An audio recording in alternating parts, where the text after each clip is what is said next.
Здравствуйте, смотрите в сегодняшнем выпуске. Президент Туркменистана обсудил сотрудничество с главой Международного бюро выставок. Национальный лидер туркменского народа провел телефонный разговор с Валентиной Матвиенко. В 2025 году Туркменистан планирует привлечь 11,5 миллиардов долларов инвестиций и другие новости. Президент Туркменистана Сердар Бердымухамедов принял генерального секретаря Международного бюро выставок Димитрия Керкензеса. В ходе встречи было отмечено, что развитие сотрудничества с авторитетными международными организациями является одним из основных направлений внешней политики Туркменистана. При этом был подчеркнут результативный характер налаженного сотрудничества между Туркменистаном и Международным бюро выставок. Собеседники отметили важное значение международных выставок в развитии торгово-экономических отношений, мировой экономической деятельности и взаимовыгодного сотрудничества. Национальный лидер туркменского народа, председатель Халк Маслихаты Гурбангулы Бердымухамедов провел телефонный разговор с председателем Совета Федерации РФ Валентиной Матвиенко.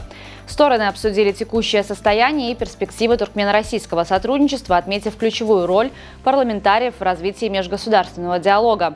Особое внимание было уделено укреплению культурно-гуманитарных связей в сферах образования, науки, здравоохранения и культуры. Национальный лидер туркменского народа пригласил российскую делегацию принять участие в конференции «Год мира и доверия. Развитие международной деятельности во имя детей», которая состоится 29 марта и будет организована благотворительным фондом по оказанию помощи нуждающимся в опеке детям имени Гурбангулы Бердымухамедова. Президент Туркменистана Сердар Бердымухамедов сердечно поздравил участников международной конференции «Международный год мира и доверия. Роль межрегионального экономического сотрудничества в обеспечении устойчивого развития», которая начала свою работу в Ашхабаде.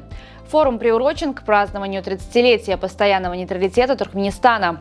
Велика роль данного форума в обеспечении экономической стабильности в регионе Центральной и Южной Азии, эффективной реализации энергетических, транспортных и инфраструктурных проектов, а также в повышении инвестиционного потенциала в соответствующих сферах, говорится в приветственном обращении. Туркменистан успешно выполнил план по привлечению иностранных инвестиций на 110% в 2024 году, освоив 11 миллиардов долларов.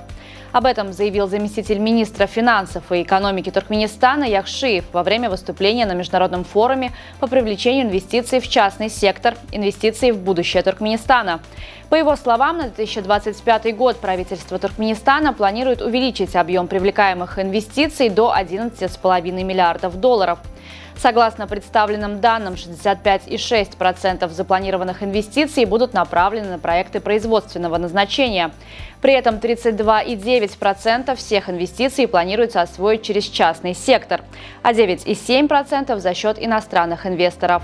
В эти дни в Ашхабаде проходят международные модные показы, приуроченные к 17-летию образования Союза промышленников и предпринимателей Туркменистана. Зарубежные дизайнеры и местные дома моды представляют свои лучшие коллекции. Свою коллекцию женской одежды представил Клод Патрик, основатель и кутюрье известного французского модельного дома Клауде Патрик. Коллекция включает в себя утонченные деловые костюмы и вечерние платья. Студенты из семей с годовым доходом ниже 200 тысяч долларов получат полное освобождение от оплаты обучения в Гарварде. Программа поддержки предусматривает различные уровни помощи в зависимости от финансового положения семьи студента. Для учащихся, чьи семьи зарабатывают менее 100 тысяч долларов в год, университет обеспечит не только бесплатное обучение, но и покроет расходы на проживание, медицинскую страховку и транспортные издержки между домом и кампусом. Новая инициатива вступит в силу летом 2025 года и будет применяться к абитуриентам, поступающим на программы бакалавриата. На сегодняшний день стоимость обучения в Гарвардском колледже превышает 56 тысяч долларов за академический год.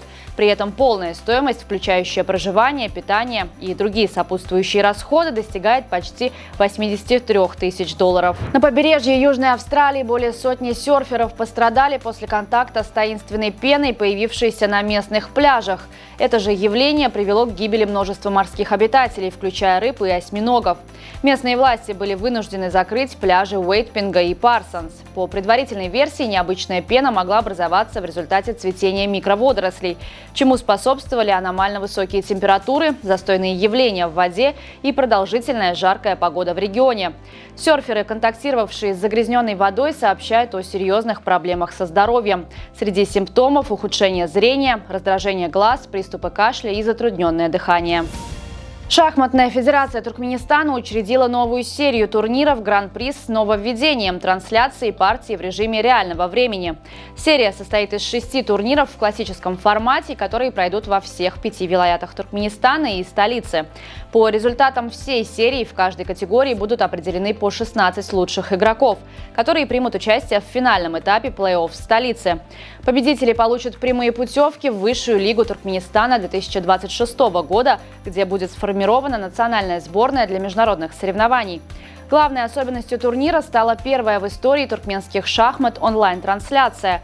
Благодаря специальным сенсорам в шахматных фигурах и досках каждый ход мгновенно переводится в цифровой формат и передается на онлайн-платформы через приложение DGT Live Chess. На сегодня это все. Желаю вам хорошего завершения дня. Увидимся завтра. И не забывайте, что Туркменпортал – ваш самый надежный источник новостей.